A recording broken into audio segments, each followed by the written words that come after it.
Hey Hero Moms, Paula Moyer here. I'm super excited to talk to you today about body intelligence. Why this is so important to the Hero Mom. I can't wait to dig into this topic with you guys. First, let's start with the myth. The myth that we've been told, the myth that we choose to believe, the myth we tell ourselves, we hear it everywhere, that healthy is body perfection. Do you know what I'm talking about? Healthy is body perfection, that we have this idea that, healthy means that we have to be thin. This is a perception that's all around the U.S. It's all around most first world countries, but really, just in a very dysfunctional way here in the U.S. for us. It's popularized by media. Thinness is actually being associated, scientifically proven now, with happiness. That we're worrying more now than ever about things like money and love. And we have just an epidemic of insecurity that's going on in our country because of this perception of healthy is body perfection. And we're seeing it all over the place. Models now, women models are the thinnest they've ever been since the 60s. And progressively from the 60s on, just like the models have gotten thinner and thinner and thinner.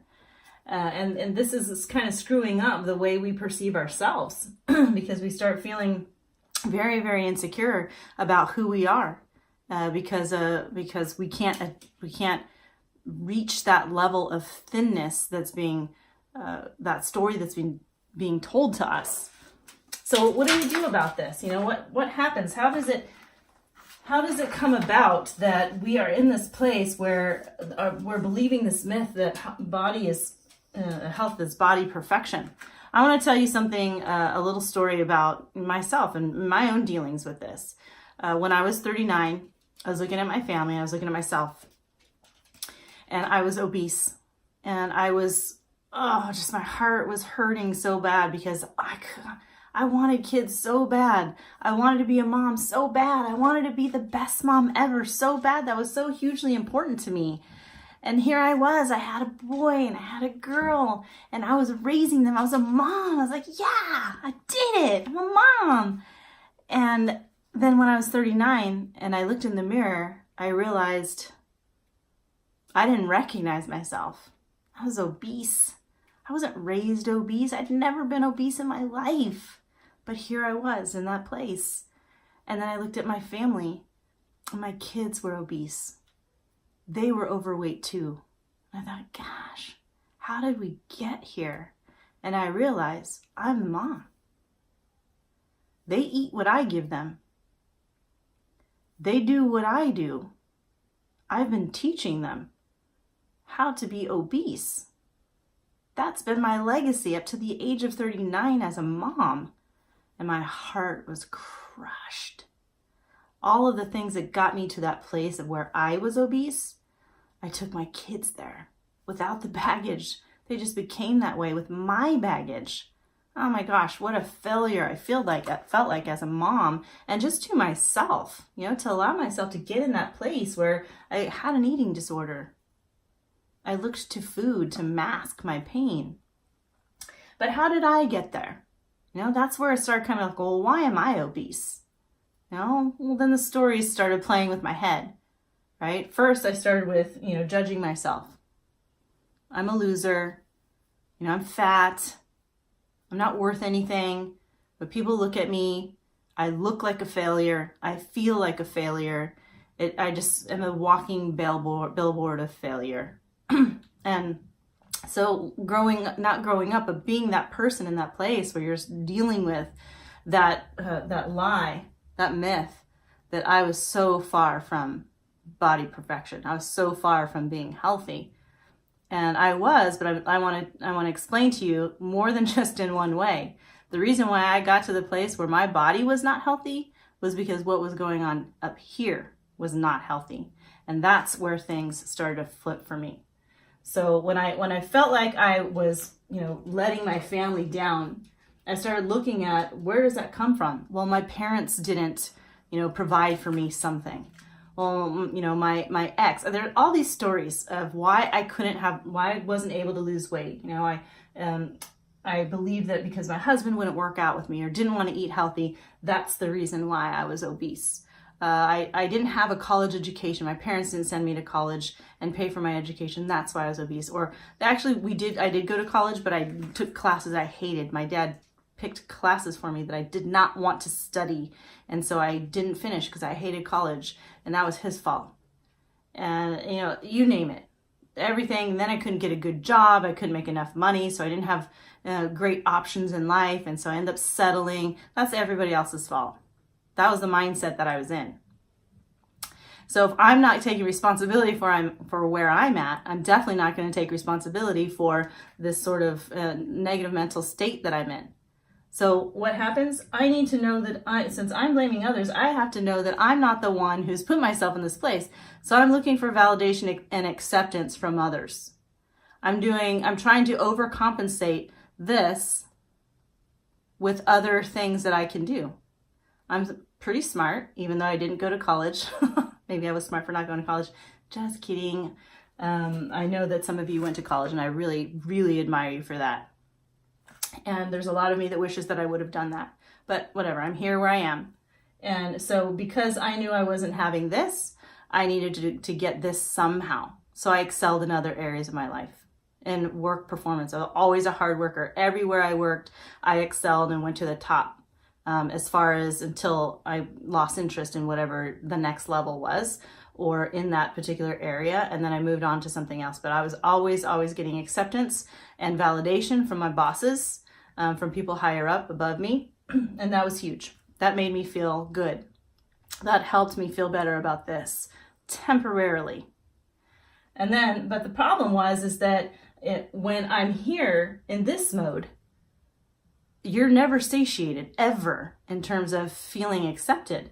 So what was starting to happen for me, I was in this perpetual survival mode. I had to constantly look for validation.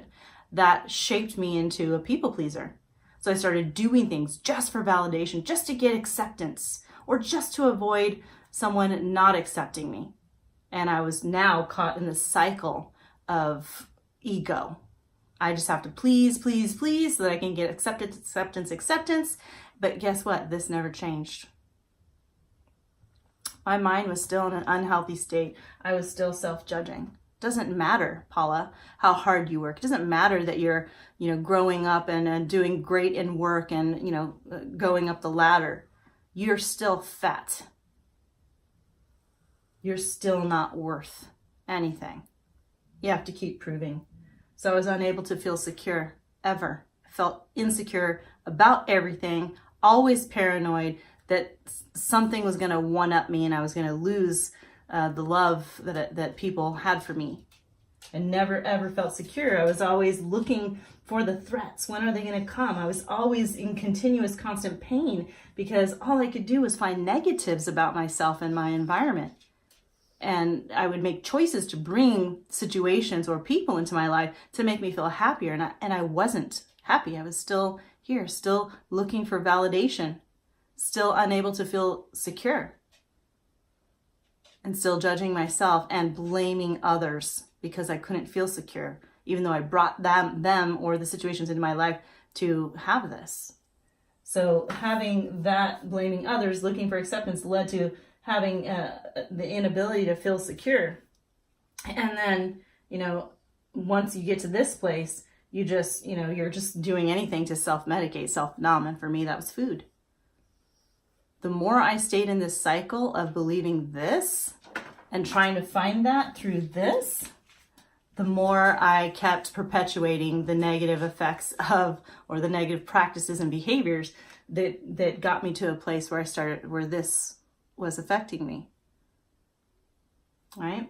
So then once I got to that place, that was it. I just quit trying. You reach sort of your max. I've given all the effort that I have. I've done everything I can think of, and it's not working. I'm still fat. I still don't love myself. I still am not accepting myself. I'm still not happy. I'm still not secure. I still have to work too hard for acceptance.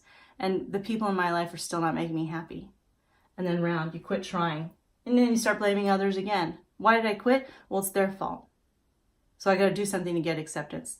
And I never feel safe and secure. And so I quit. And it's just round and round in self-judgment. And the more you go through this cycle, the more self-judgment you have, because this is a cycle of failing, perpetual fail. And so you'll always be in this I'm a failure mindset. So this is the myth, and it starts with healthy is body perfection. When we start with an unhealthy perspective on something, we go here and we're stuck forever in self-judgment. All right, now that we've explored the myth, let's talk about the truth. If the myth is healthy is body perfection, which is total self-judgment, then the truth is health is not thin, not being thin. Health is body intelligence. So if we understand how to be intelligent about our body, then we can get to a place where we're in self-love. Let me talk to you about this cycle. In my quest for becoming healthy, I found self-love. And that's where it had to be. Remember I said that it's what's going on up here was what was making that negative cycle of the self-judgment happen. And so when I flipped the switch up here and started with this, I deserve to be healthy. I deserve body intelligence. I had to learn and get intelligent about my body so that I could get into the place where I was secure instead of a perpetual feeling of being insecure, to where I was self-respecting. I didn't have to look for other sources. I could look within myself, to then where I was at a place where I was self-supportive. I could do the things that I needed to do to get me to the places I needed to be. I didn't have to worry about, does my husband want to eat the food that I am eating? Does he want to go exercise with me? Does he want to be on board with what I'm doing or take part in any of it? I didn't have to worry about that because I was supporting myself. There was no blame on anyone else. And when you're in this cycle, besides the self-love that comes into play, you're now in a place of self-responsibility where you're taking responsible of what's going on here. And it's not about anybody else. There's no more blaming, not others or self. There doesn't need to be. Why? Because you're in action. You're secure about yourself now. You're self-validating. You're respecting yourself and you're supporting yourself so that you can get to that next level. And this is huge, you guys. This is the huge shift of going from what we were talking about with self-judgment and the myth into the truth of being able to finally conquer what you need to get healthy. Because health, our body, is where we anchor our energy. It's the foundation of everything that we build upon, right? When our health is good, we can build anything on that. You know, we can excel at work to another level. So I had all these tactics, like I said, for overcompensating how I was health-wise. But I had a cap on all of those things. I could only get so far with those things because inevitably the self-judgment came in and sabotaged even those things till I had to get to the point where it was so overwhelming in that environment that I quit and leave, start over in another environment, stay big fish in a small pond so that I could continually be validated. I wasn't taking on challenges to go places beyond where I've ever been because I was not in the place of feeling self-secure.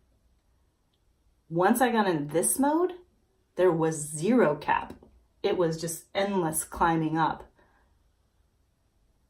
More of this was happening. Body perfection, what's that? I didn't care about that. I was striving for this. I want to understand my body. I want to love myself. I want to respect myself and support myself. And the more of body intelligence that I got, the more self-love I got. And the more I excelled. So I knew I was in the healthiest place of my life when I was in this cycle. I am in this cycle. This is where I'm at now. Healthiest place of my life. Healthy. The healthiest place of my life. And that's what I want for you guys. Because what happens when we're in this place versus the self-judgment place? I'm going to show you that right now.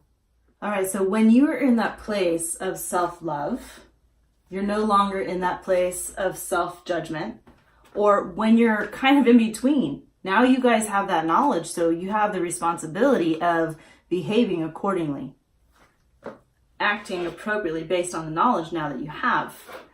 So these are the options that you have in life. This is what we toggle between when it comes to, health and self-love versus self-judgment.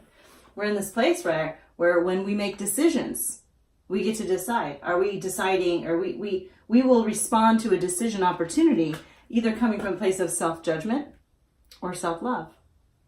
Where do you want to be? When it comes to health, you get to make a choice. Am I gonna decide about my health from a self-judgment place? Will you win if you do that? Ever?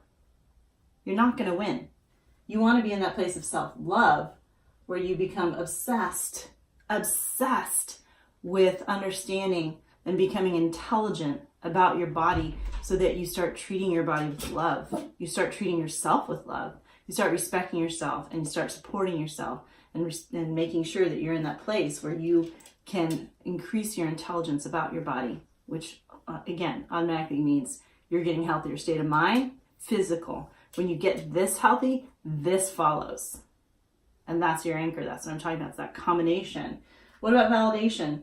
When you are living on the myth side, you're looking at validation from a self-judgment standpoint. That means constant validation required externally. That means you're people-pleasing all the time. That's about ego. Ego, you guys, is a trap. It's a pit. It's a pit of hell and negativity. When you're stuck there, there's never any kind of satiation to get to happiness.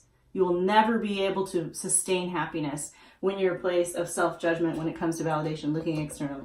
You absolutely want to be in that place of self-love, where the validation comes from you, because you get to control the perception of what love looks like, just like what health looks like. You come from self-love, then you're going to be able to conquer here in validation. You get to move up. You don't stay stuck in the pit, right? And what about motivation? When you're looking externally from a self-judgment standpoint, looking outside of yourself to try and pull the motivation in, is that sustainable? That's temporary. You can get that. It might be enough just to spark the engine to get going, but it won't sustain here. That needs to come from within too, from a place of self-love. When you have motivation from self-love, that's an internal thing. That's congruence. That's something that your integrity must be in alignment with in order to feel that you are a person of integrity. And when you're in self-judgment, this is why you're not happy. Self-judgment is not being in line with integrity. That's why you can never be satisfied being in this place. You have to take responsibility for this. It's nobody else's responsibility to achieve health for yourself. And if you're a parent, you got even that much more responsibility to make sure that you are stepping up and demonstrating to your family this legacy here. This is legacy work. It's not just self-work. It goes beyond. It's not just today for you right now. This is what you're teaching your family and how they're gonna grow up to be and think. Activation, when you want to activate something in your life, anything, a promotion, earn more money, better relationships, better positions in organizations that you volunteer, whatever it is, better health.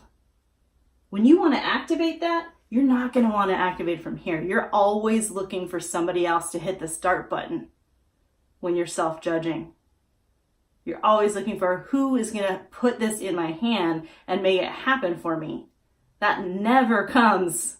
I waited 20 years for that one. It does not come. It's got to come from here. When you're coming from the self-love place, you can activate and you can sustain that activation. So my call to you, Hero Moms, is to get in that place of self-love by using our body intelligence framework. This is our framework. Become self-secure, self-respect, and self-supportive. We teach you how to do that within this curriculum that is our full version to give you and equip you with everything you need to get to that point where you live in that place of self-love. And then you can decide, validate, motivate, and activate yourself coming from that place. You know what we call that? We call that put your cape on, Hero Mom. This is your calling. If you're a mom, if you're a hero in your life, This is your calling right here. Self-love, body intelligence.